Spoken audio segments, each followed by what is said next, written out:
ইসলাম ধর্মকে তারা অবমাননা করা তাদের মূল টার্গেট। যারা অনলাইনের মধ্যে বিভিন্ন জায়গাতে যারা ইসলামকে বেশি অবমাননা করে, এর মধ্যে 90% লোক হলো বিধর্মীদের মধ্যে, নাস্তিকদের মধ্যে 90% লোক হলো ইসকনের সদস্য। এরা আল্লাহর নবীকে নিয়ে কটূক্তি করে, মসজিদ মাদ্রাসাকে নিয়ে কটূক্তি করে, আল্লাহর নবীর আদর্শকে নিয়ে কটূক্তি করে, নবীর চরিত্র নিয়ে তারা কটূক্তি করে।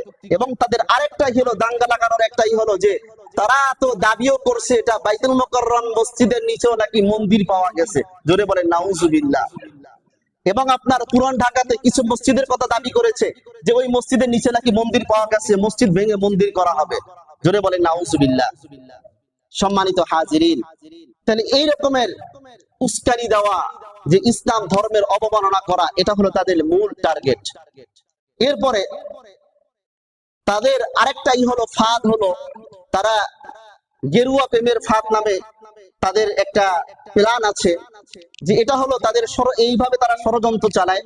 তাদের ষড়যন্ত্রের মূল সুরাতটা হলো মুসলিম নারীদেরকে বলে আমি মুসলিম হতে চাই। সে মুসলিম হবে কোনো পুরুষের কাছে যায় না, কোনো আলেমদের কাছে যায় না, কার কাছে যায়? যুবতী মেয়েদের কাছে যায় যে আমি মুসলিম হতে চাই।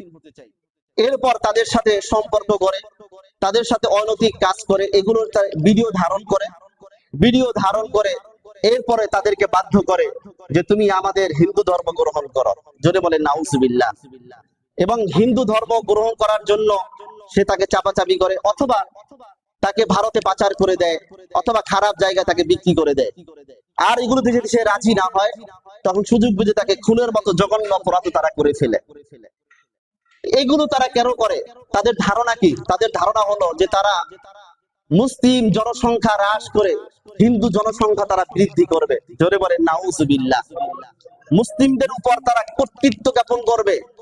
এই জন্য দেখবেন যত উপরে পর্যায়ে যত পোস্ট আছে সবগুলোতে হিন্দু বসানো। এটা ইসকনের একটা প্ল্যান প্রোগ্রাম। তারা মুসলমানদের উপরে কর্তৃত্ব জ্ঞাপন করবে, এরা মুসলমানদের উপরে কর্তৃত্ব খাটাবে। এরা ইতিপূর্বে যেগুলো তারা করেছে এটা।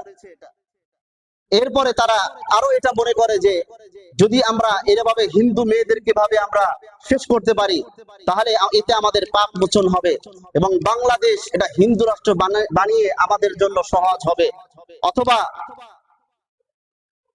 অখণ্ড ভারত আমাদের জন্য বানানোটা আমাদের জন্য সহজ হবে।